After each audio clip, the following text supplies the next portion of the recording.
दोस्तों, दलितों के बौद्ध धर्म की तरफ मुड़ने से क्या संघ बेचैन हो उठा है। दिल्ली में पिछले दिनों राजेंद्र पाल गौतम की अध्यक्षता में जो कार्यक्रम हुआ उसमें तकरीबन 10,000 दलितों ने बौद्ध धर्म की दीक्षा ली। उन्होंने हिंदू धर्म को त्याग दिया और ये कहा जा रहा है कि उन्होंने अपनी घर वापसी कर ली है।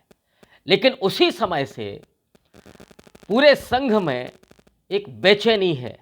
वो बेचैनी विजयदशमी को भी दिखाई दी, जब मोहन भागवत ने पहली बार दलितों के अस्पृश्यता को लेकर के कोई बड़ा बयान दिया, लेकिन बड़ा मासूमियत भरा बयान था। उन्होंने कहा कि किसी को घोड़ी पर नहीं चढ़ने देना ये बुरी बात है, ये नहीं होना चाहिए। मोहन भागवत जी, ये बुरी बात नहीं है, ये जातिगत आतंकवाद है, ये अपराध है और इसमें यूएपीए की धाराएं लगनी चाहिए, लेकिन उसकी वकालत आपने नहीं की। चलिए कोई बात नहीं। कल लखनऊ में भी एक बड़ी रैली होने जा रही है और उसमें भी जो जानकारी मिल रही है कि लाखों लोग उपस्थित होंगे और लोग बौद्ध धर्म की दीक्षा लेंगे। क्या इस वजह से अचानक संघ के सुर बदले हुए हैं? मोहन भागवत ने ये घोड़ी पर चढ़ने देने की घटना का जिक्र अभी क्यों किया? क्या उन्हें याद नहीं है कि हाथरस में एक वाल्मीकि समाज की बेटी का रेप हुआ और उसके बाद वो मौत के मुंह में चली गई? उसे इसी उत्तर प्रदेश सरकार के प्रशासन ने, पुलिस वालों ने जला दिया बिना घर वालों की उपस्थिति के, और पूरा प्रशासन उस समय उन हत्यारों के, उन बलात्कारियों के पक्ष में खड़ा रहा। उस समय मोहन भागवत जी, आपने कुछ नहीं बोला। आपने तब भी नहीं बोला जब इस देश के प्रथम नागरिक माननीय राष्ट्रपति रामनाथ कोविंद को जगन्नाथ मंदिर से धक दिया गया। आप तब भी नहीं बोले जब महोबा में एक दलित दूल्हे को घोड़ी पर नहीं चढ़ने दिया।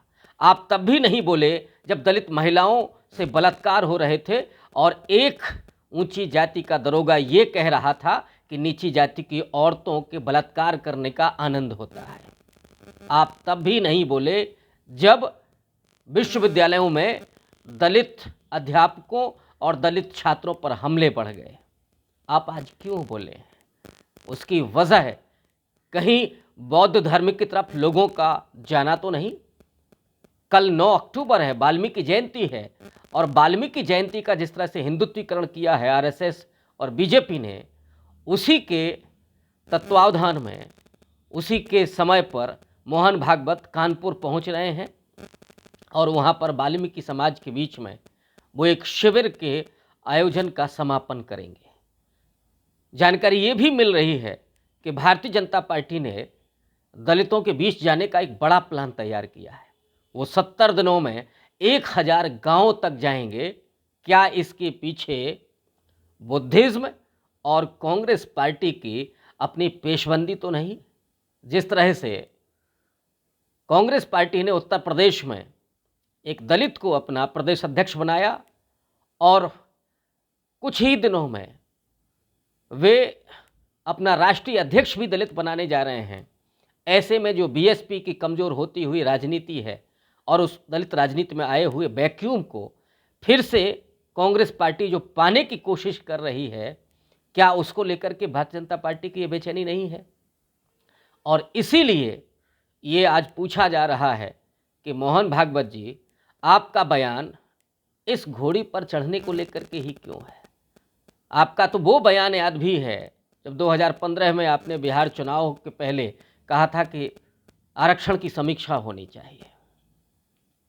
आपका दृष्टिकोण कभी दलितों, पिछड़ों, आदिवासियों के संवैधानिक अधिकारों के पक्ष में नहीं रहा।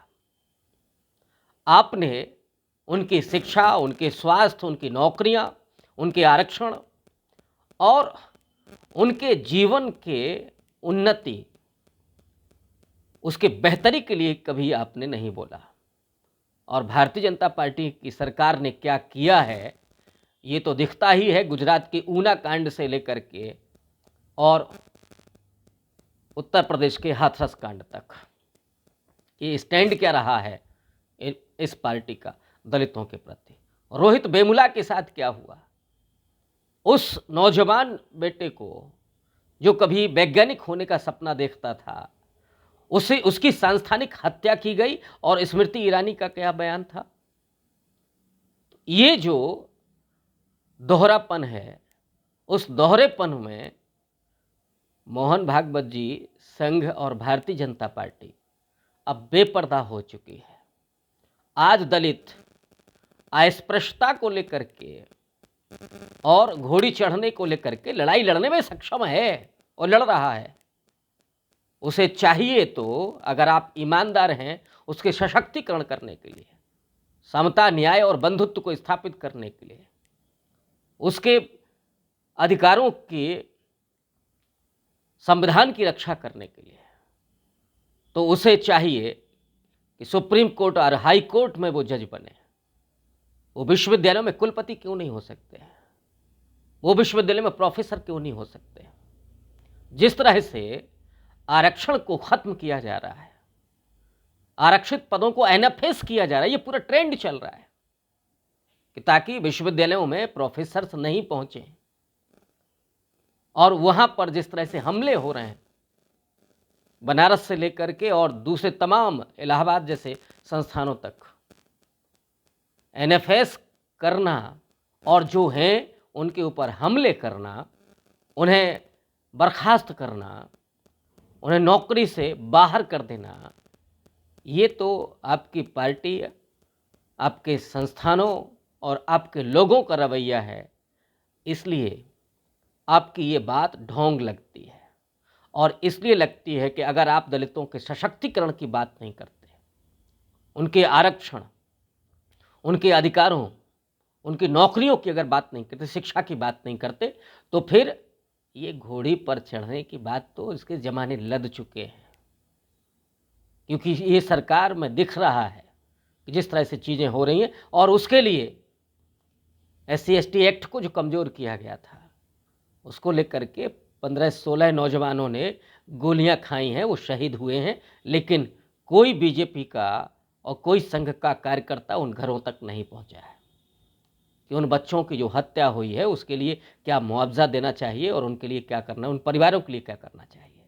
क्योंकि आप तो SC/ST एक्ट को ख़त्म करने पर आमादा हैं, आप आरक्षण को खा जाने पर आमादा हैं। इसलिए दलित आज अगर अपने लिए लड़ाई लड़ेगा तो वो लड़ेगा सुप्रीम कोर्ट और हाई कोर्ट में जज बनने के लिए, विश्वविद्यालय में कुलपति बनने के लिए, इंजीनियर और डॉक्टर बनने के लिए, विश्वविद्यालय में पढ़ने के लिए, उसकी लड़ाई लड़ेगा। ये लड़ाई अब घोड़ी पर चढ़ने और मंदिरों में जाने की नहीं है। क्योंकि जो बौद्ध धर्म है, जिसे बाबा साहब ने कभी अंगीकार किया था और उन्होंने वो रास्ता दिखा दिया था 1956 में, अब दलितों के लिए क्या वो रास्ता बचा है जिसकी तरफ वो जा रहे हैं? और इसीलिए संभवतः आपकी ये बेचैनी है, दोहरी है, मैं समझ सकता हूँ, बुद्धिज़्म की तरफ दलितों का जाना और कांग्रेस पार्टी का दलित राजनीति को हाइप पर ले आना, ऊंचाई पर ले आना। बहुत बहुत शुक्रिया।